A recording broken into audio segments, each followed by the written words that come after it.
What is GM thinking? Are they listening to their customers? They're not listening to customers. A lot of stuff in the news this week about engine recalls and oil viscosity. Just a lot of noise. And then this story breaks. It's on our website, pickuptrucktalk.com. Wrote a story this morning. The GM Tonawanda plant, hope I said that right, is going to get an investment, a record investment of $888 million to build the next generation V8 engines for the next gen Silverado, Sierra, and the full-size SUVs. Hey, it's Tim, Pickup Truck Plus SUV Talk. Let's talk about the story, and then I'll give you some other information about what's going on the internet, and let's try to put all this stuff together into one comprehensive video, the best I can, because there's just a lot of stuff going on with General Motors. And so I have a lot of news stories on the website as well. Also, big Ford recall. You want to know about that one. So here's what we have. The GM plant, Tonawanda. Sorry, comment below. I think I'm close. Indian names are not my specialty, especially three-syllable words are not my specialty either.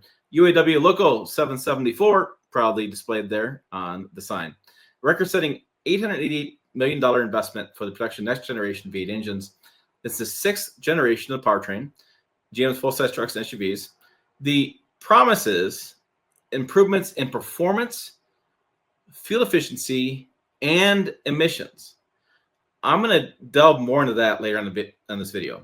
But the investment is the largest GM has ever made in one of engine plants, fund new machinery, tools, equipment, and facility renovations.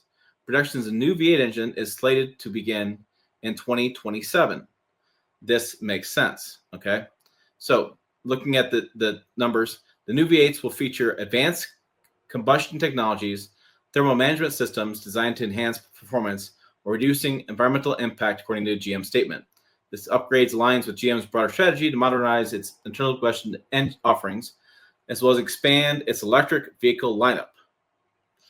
So Tonawanda became the second GM facility selected to build a sixth generation V8, following a $500 million investment in the Flint engine operations announced in early 2023. So it's going to start building the new engines in Flint, then expand into Tonawanda. So you'll see the rollout probably for the 2027 model, I'll get that in a little bit, will probably be not so many beginning early on that have greater availability later on in the year. And we'll see, I have more details on that. But it's going to be represented by UAW Local 774. They'll continue producing the current fifth-gen V8s alongside preparation for new engine line. So it's a rolling out process. Still build the fifth-gen, then start building the sixth-gen as well. Now it's a series of manufacturing investments. GM is making investments for quite a few years now, and big investments throughout their facilities. So we've seen spy photos of the 2027. I did a video on this, next generation 2027. So underneath the hood of this, we're going to probably get the next generation of the V8 engine, okay? And it's probably going to come from Flint Assembly, that Flint engine plant first, and then the Tonawanda plant will probably build the full-size SUVs engines, and then it'll help supply more of the Silverados and Sierras as it comes more online. So I anticipate this will probably come out in the fall of 2026. We'll have the your basic stuff, new interior kind of setup, changes to the engine, changes to the powertrain, new technology, hopefully more comfortable seats. So some people actually on the forum are talking about this on the seats quite a bit. The forum.pickuptrucktalk.com. Some people actually really like GM seats, have no problem with them. Other people do. It's just interesting. There is some conversation about whether this powertrain will be a new plug-in hybrid setup or will be a hybrid setup. I'm going to assume that the V8 engines will all be able to be electrified. Let me put this in air quotes, electrified. So be able to be electrified in some way, whether it's a plug-in system or a hybrid system, they'll be compatible for future generations to have some sort of electrified system built into them. Everybody's doing this, making them not future proof, but looking forward for future innovations, adding some electrification to them. It makes things just simpler when you start looking for future technology improvements happening and changes. So it's likely that, like I said, trucks will fall 2026. Full-size SUVs will follow later on as production builds up with that New York plant. So let's talk big picture here. The quote was improvements in performance, fuel efficiency, and emissions. Okay, what does that mean? Performance, fuel efficiency, and emissions. So that says to me, direct injection is staying. It says to me, lighter weight oils are staying. And it says to me, cylinder activation is staying. Okay. And those three things have been bugaboos for people in the comments of this video, comments of other videos, comments on people done on whole videos on GM products. They don't love those three things. That's the way to say that. There's actually a story running tomorrow on pickuptrucktalk.com where Pennzoil is made an announcement. They worked with the American Petroleum Institute that has worked with automakers to develop a new level, a new certification for new oil that's even more thin and improves combustion to get more performance, a better grade of viscosity with better fuel economy. So this movement online you're seeing, this argument between OW20 and OW40 or 5W20 and 5, there's a lot of arguments online about oil viscosity. I don't think that's changing at all. We're not going back to 530. We're not going back to OW40. I don't think that's moving around at all. I think you can see these new engines are going to go with that next grade of oil of an OW20. I don't think that's changing back and forth. I think GM's recall, like I've said in other videos, the 6.2 liter V8 now getting OW40 instead of OW20 is opening a Pandora's box, and that made a big mistake by doing that because now everything's confusing and customers are really upset about this.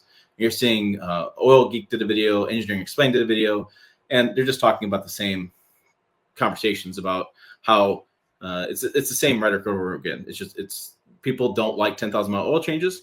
They don't like thinner oil, but that's the way we've been going for the last decade or so. I think these new engines are going to keep going that same direction. I don't see GM changing that. Sorry. Direct injection, there's a lot of concerns about carbon buildup. I don't see that changing at all. I don't think they're going to do port injection at all. I don't think that's going to make a change. I think we're going to keep moving. They're not going to make that change. Cylinder activation, they'd gone from active fuel management to dynamic fuel management in 2019. I don't think that's going to change at all because that's what they wanted to do to meet their emission standards and their emissions goals, make a V8 operate like a one cylinder. I think that's going to keep moving forward. I think you're going to see thermal management systems, where they're talking about how to keep the engine running more efficiently, keeping it cooler, operating at a more optimal temperature. I'm going to see more use of different types of block materials, different types of metals used in these engines to get the weight down, improve efficiency, keep it cooling faster, and making it more efficient there. So I think that's going to happen. Performance-wise, we're probably looking at hopefully some improvement in fuel economy. It was shocking to me when the 2019 models came out and they had worse fuel economy than the 2018 models. The hell. So I'm hoping there's some improvement there for consumers. And so I think there's going to be the same thing. And I think what's frustrating for consumers is you have issues like lifter failure that we've talked about for years that doesn't seem to get resolved. And as a journalist, I'm very frustrated with this stuff because I don't get answers to my emails on these things because of our fantastic legal system.